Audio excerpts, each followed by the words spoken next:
It's Adam here for PC Monitors, and in this video I'm going to be taking a look at the OSD on-screen display menu system of the Gigabyte AORUS CV27F.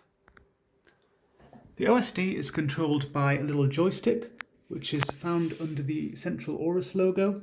There's also a power LED which glows a gentle white when the monitor's on, or it glows amber when the monitor's on standby. It enters a low power state, so signal to this system is lost, in other words. If you prefer, you can disable that LED in the OSD when the monitor's on, if it's something you find distracting or annoying.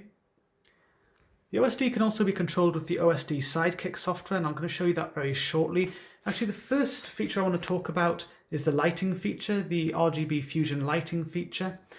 So at the rear of the monitor, there are these little wings. At the moment they're not illuminated, so it's not very obvious, but there's a sort of little wing either side of the monitor, and you can set that to various different colours, so there are RGB LEDs integrated into that. If you're in a well-lit room like I am at the moment, you wouldn't really notice these doing anything, but if you're in a dimmer room, or you're indeed looking at them directly because you're behind the monitor, they do have some effect. And I like to go through this quite early on in the video because sometimes people like to just see this feature and they don't really care about the rest of the OSD. So it makes it easy for those users to see this quite quickly if I do it early on. So there's a sort of little radial menu when you click the joystick in, and you would then navigate up, down, left or right depending on which setting or feature you want to go on to. So if you twiddle the joystick up, you can go to the main menu system. And the feature I'm going to show you first off, it is found in the system settings called RGB LED, Mode 1, Mode 2 and Mode 3. So Mode 1, it's quite subtle. You can just see a slight cycling of colours. Maybe it's not even very obvious in the video. It's really not very bright.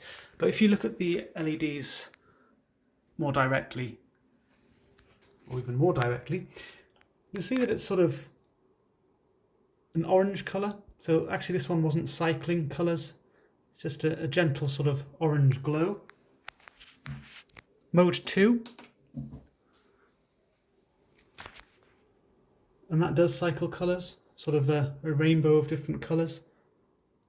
You can see it behind the monitor as well on the wall, although even in a fairly dim room it's really not very obvious if you're in front of the monitor. And Mode 3, that's just a slightly more colourful rainbow cycling effect. Different colours.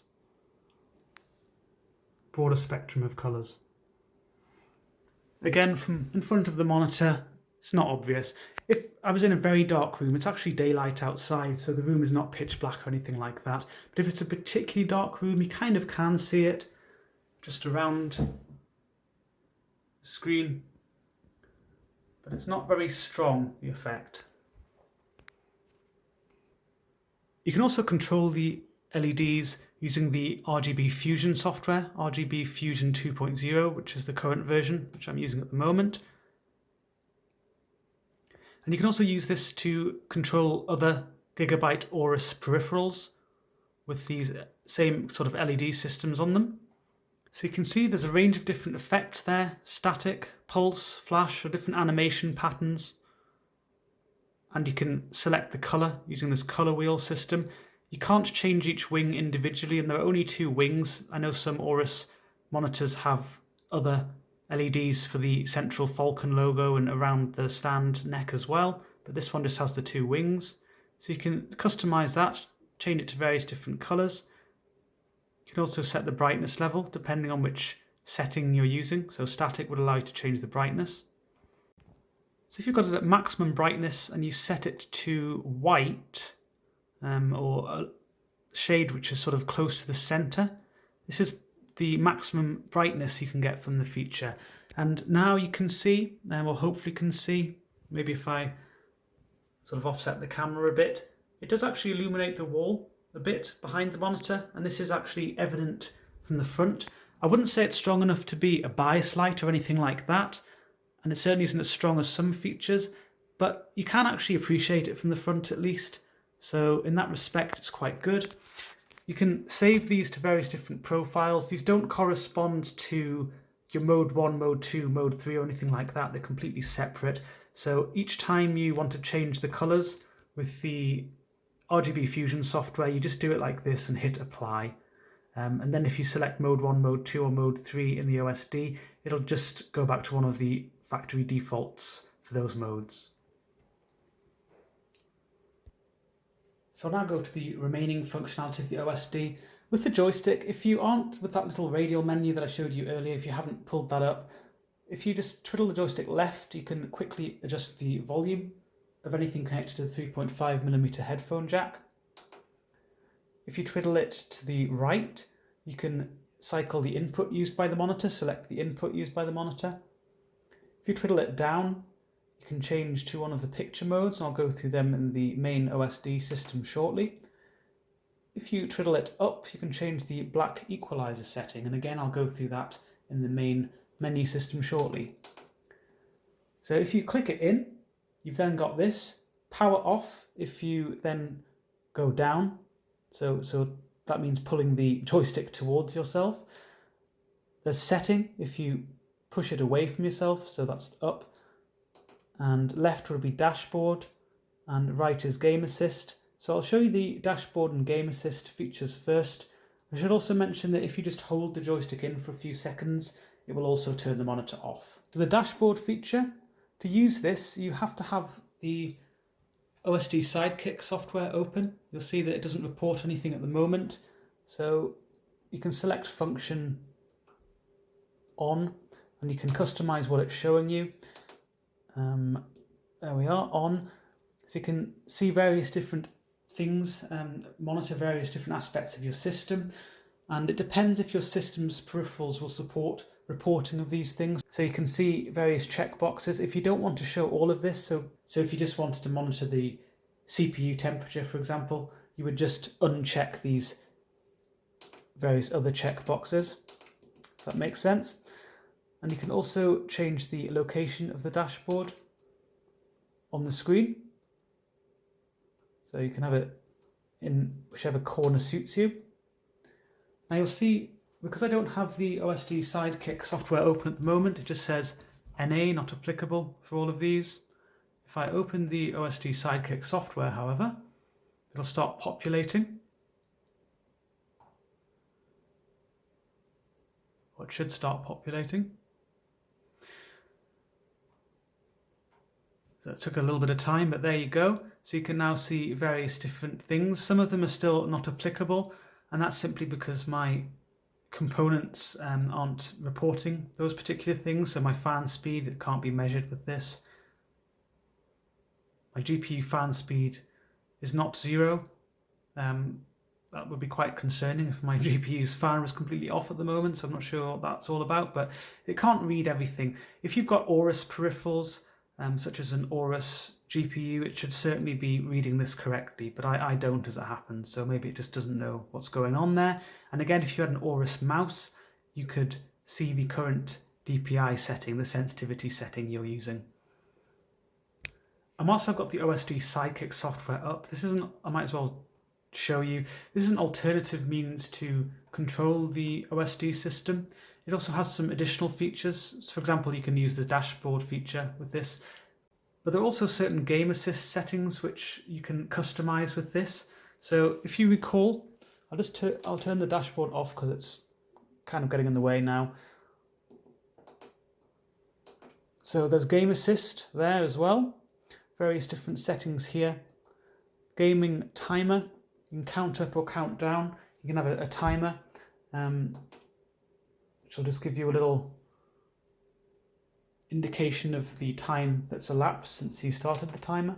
Very useful little feature for some games. Count up or count down depending on your preferences. Gaming counter, I have no idea how you actually use this feature, to be honest. I think what it's supposed to do is it's supposed to count up every time you perform a certain action in a game. I believe that's what it's supposed to do, but I don't know how you actually configure it, and I'm not so interested in this feature myself, so I just haven't really played around with that. Refresh rate, that's a useful one. that will show the current refresh rate that you've got set in Windows, so 165 Hz at the moment. It says FPS, and that's because if you've got adaptive sync active, that will be showing you your frame rate if it's within the variable refresh rate range of the monitor, so you can see a reflection of the frame rate of your content as well. And I should mention that these will work even if you don't have the OSD Sidekick software running and you don't even have the USB cable connected up. However, and you can change the info location as well if you prefer it in a different corner of the screen. There is this Crosshair feature, and this is really where the OSD Sidekick comes into its own. Various different custom designs. You can see this weird smiley face. I just sort of did that myself. There's Style 1, which is the default Crosshair. So you can see this little smiley face as my Crosshair now. Not very useful Crosshair, but it's just something I did when I was messing around with the software. So you can see at the bottom there, it says Crosshair, and there are various different grids there. This is the default one, the factory default. Then there's 3 different customizable ones. So if you click on one of those and then click that little pen icon for edit, you can draw your own crosshair. You can choose a color. You can only do the same crosshair. You can only choose one color for the whole crosshair. You can't sort of customize the crosshair with various different colors at different locations. And you just use this drawing tool, which isn't really the easiest to use. You then press save, and it will upload it to the monitor and save it as one of your custom crosshairs. You can also get crosshair packs from the AORUS website, which has some sort of pre-done ones which you can import there into this system as well. So it looked a lot larger when I was doing it on the grid, but you can see that little weird blob there. That was the crosshair I just created. Another feature of the Sidekick software which will be relevant to some users is ANC, active noise cancellation, and this applies to microphones which you have connected to the monitor. And I'm not really going to go through this, I haven't tested it out, I don't really use a microphone myself when I'm gaming most of the time, so this isn't something I've actually tested, but other users do report it works nicely, and it helps people who are listening to your voice just focus on your voice rather than ambient noise from your room getting in the way. That's essentially what it does, it just filters it out. Back to that Game Assist menu, there's also a display alignment feature, and this just gives you a grid on the screen which will aid you in setting up multiple monitors and lining them up correctly. So I think it's about time to move on to the main menu system, setting as it's called there. The first bit of the menu is called Gaming. That's various different features. The first one's actually grayed out, Aim Stabilizer, and that is a strobe backlight feature. You need to have FreeSync off in the menu to be able to use this. That causes the backlight to flicker at a frequency matching the the refresh rate of the display. So you can see that flickering nicely, or not so nicely, in the video. That's all you'll really see in the video, but this is explored in the written review, this feature. There's black equalizer, and it's best to show you this with Lagom, the Lagom Black Levels test, lagom.nl, the website. And as I showed you before, you can actually just twiddle the joystick up to quickly activate the black equalizer feature. 10 is the default. If you change that to 9, you can see that your visibility is hugely diminished and dark shades become darker than they should. It doesn't affect your black point, so you don't gain contrast or anything like that, but it certainly affects your visibility. But really the idea here is to make things more visible, so you increase it past 10, and that will give you a competitive edge in games, or potentially give you a competitive edge in games. But you'll notice between 10 and 11, the background shade there, which is actually just pure black, becomes really bright and flooded, and that's even at just 11. There are more extreme settings, and it completely floods the image. So you actually massively lose contrast if you set this at all above 10, even to 11. So it's not really the best implementation of that kind of feature, to be honest. Next up, the super resolution. And this is basically a sharpness enhancement feature or sharpness filter, which will increase the sharpness of the image.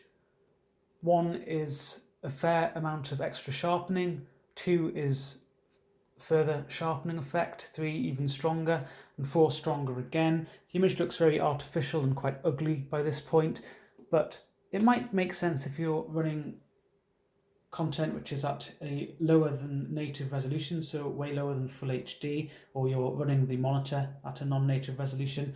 This feature may help, but there is a separate sharpness control in picture which gives you a bit of finer control over this kind of thing as well. Display mode, various different settings which would apply again if you're running a non-native resolution. So there's full, which will use all of the pixels on the screen.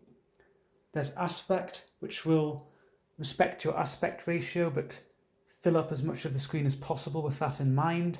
There's 1:1, and that will only use the pixels called for in the source resolution, so you'll get a black border for the rest of the image. And there are various options which will simulate different screen sizes, so you've got 22-inch 16:10, 23-inch 16:9, 23.6-inch 16:9, and 24-inch 16:9. Overdrive setting, picture quality, balance and speed, all explored in the written review.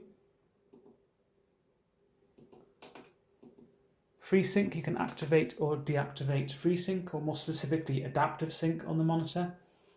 I just had that disabled briefly because I was showing you the strobe backlight setting, aim stabilizer before. You can see that's grayed out again now I've got FreeSync active on the monitor. And you can't set display mode when you've got FreeSync active either. That's also grayed out now. Next is picture. Various different presets. I'm not going to spend too long going through these because frankly I don't really like most of them. All they really do, the standard ones are factory default, no problems with that specifically, but AORUS, for example, this kind of just looks really quite flooded, too cool, too bright looking. It just changes these to various different settings, settings to various different values. You can manually adjust them yourself if you prefer. And I think most users would prefer to manually adjust, and I will go through these shortly. But just the presets themselves, I don't find them very useful. FPS setting is very bright indeed, very cool looking in terms of too blue. The colour tone, and really messed up gamma. The gamma is far too low. RTS RPG. That one doesn't really look too bad, but it looks a bit oversaturated and just not quite as well balanced as I'd like. Movie mode, it's just too cool looking. So you get the idea. Most of these, they just change these settings to various different values and you can just adjust them yourself. The reader mode is more useful because it's a low blue light setting, but it also changes the sharpness and contrast and does various other things. I do explore this one in the written review. sRGB, also explored in the written review. You'll see that lots of those settings are grayed out. Actually, all of those settings are grayed out. So it will set things to a moderate brightness, and it is also an sRGB emulation setting, so it cuts down the colour gamut. Again, that's explored in the written review. Next, there's Custom 1, Custom 2 and Custom 3. They're good because they allow full control of the settings.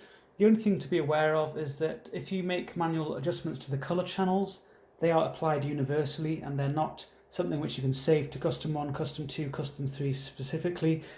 So you can't have different colour channel settings for Custom 1, Custom 2 and Custom 3. Although, as I'll come on to shortly, there are some different presets and you can apply them. You just can't make different manual adjustments to red, green and blue. So you can adjust the brightness, contrast, colour vibrance.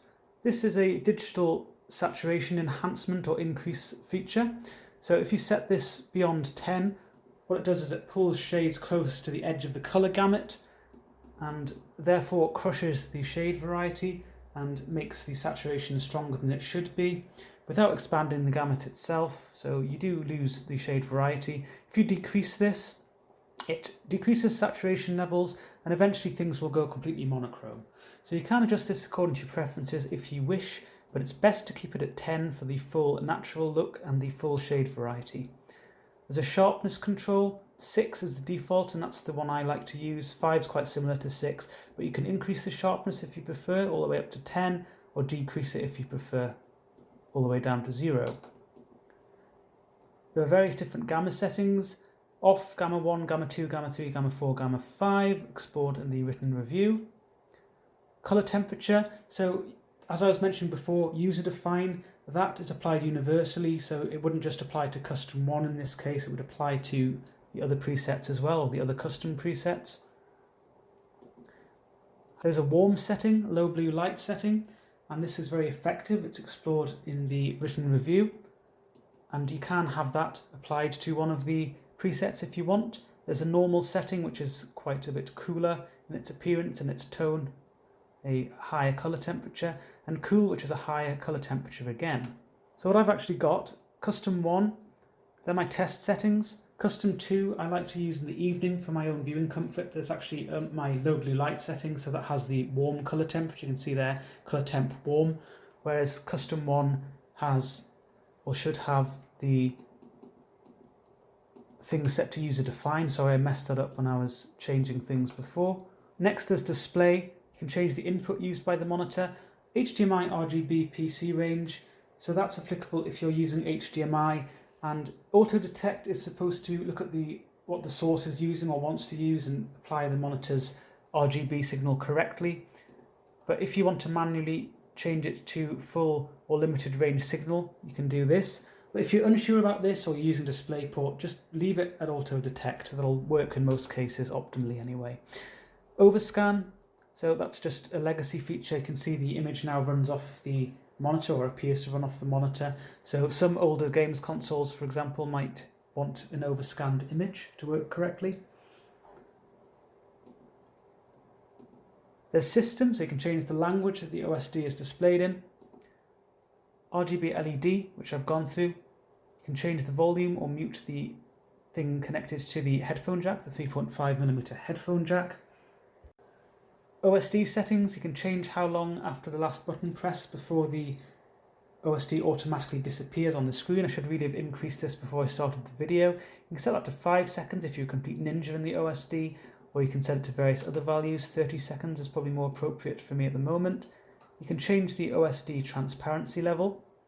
You can have it practically invisible. I have no idea why you'd want it like that. Or you can have it easier to see. OSD lock, and that will just stop younger family members in particular from accidentally or on purpose messing around with your settings. Makes it a bit more difficult to do that. Quick switch. So you can actually customize what the OSD does before you've entered the main menu system. So before, if you recall, I was twiddling it up, down, left and right, and they did various things. So up was black equalizer. You can change that to quickly activate or deactivate aim stabilizer if you prefer, low blue light, volume, input, contrast, brightness, picture mode. There are some settings I just remember that I didn't actually show you before, so I'm going to have to go back because I didn't show you the low blue light settings other than the warm setting, which is a low blue light setting. So yes, if I go back to the custom profile, for example, you can see there's low blue light there. You can set that between 0, which is off, and 10, which is the strongest effect, and these are explored in the written review. There's also dynamic contrast. You can set that to various different values. This changes the gamma if you increase it further, but it allows the backlight to adjust its brightness as one unit according to the overall makeup of the scene. It doesn't have local dimming or anything, this monitor, so it's just one backlight controlled at the same time for the whole image. And that's explored in the written review. Sensei demo. This shows half of the screen with, I think it's the AORUS preset, and the other half of the screen with whatever settings you're actually using before. I don't know why they've called it Sensei demo. It kind of confuses me because Sensei, as far as I'm aware, it was a BenQ feature. Reset picture. You can reset the picture settings to the factory defaults if you prefer. So back to where I was before. System, quick switch, up, down, left, right. You can customize what they do. Various different things you can control there. Other settings, resolution notice, that just displays a message on the screen if you're running a non-native resolution to remind you to change to the native resolution, which is optimal, blah, blah, blah. Input auto switch, so you can have it automatically switch the input for you, or if you have multiple devices connected and you want to make sure you're selecting which one is used yourself, you can disable that and manually change the input. Auto power off, so after a given amount of time, that the monitor has lost a signal for. So say the signal to the PC is lost, 10 minutes has gone past, it'll then turn the monitor off. And by off, it's as if you press the power button to turn it off. It's actually a low power state standby technically. LED indicator, always on, always off, or standby on. So if you don't like that little LED, you can have it off when the monitor's on instead. Standby on, we'll have it so it is on when the monitor is in standby, but not when it's actually turned on. I don't really mind it, so I just leave it on. It doesn't really bother me either way. DisplayPort version 1.4 plus HDR for the full capabilities. For compatibility purposes, if your GPU isn't capable of that, you can select 1.2 or 1.1 instead. Save settings, that allows you to save things to settings 1, settings 2 or settings 3. These are separate to the custom 1, custom 2 and custom 3. They've got nothing to do with that. But this is just another way that you can quickly save and recall settings. And there's an option to reset everything to the factory defaults. You'll also notice there's various different bits of orange writing at the top there, and this actually changes depending on which bit of the menu you're in. So in most of the menu it'll show the HDR status and various other things like the brightness, contrast, sharpness, gamma setting being used and the color temperature setting being used. If you're in the the gaming part of the menu, it'll just show your resolution that you're currently using, or that the monitor's currently running at, I should say. The black equalizer setting, aim stabilizer, overdrive speed, refresh rate that's currently being used by the monitor, and whether FreeSync is on or off, and that's again on the monitor side.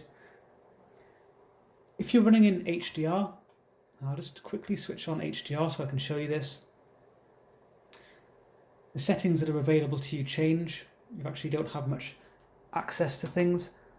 So you'll see the picture mode is grayed out now, and it says HDR on when you're on most of the other bits of the menu. So you can't manually adjust things. That's all explored in the review. So that's really all there is to the OSD on-screen display menu system of the Gigabyte AORUS CV27F. Be sure to check out the full review on pcmonitors.info. There's a link to that in the description of the video, alongside information about how you can support the work that we do.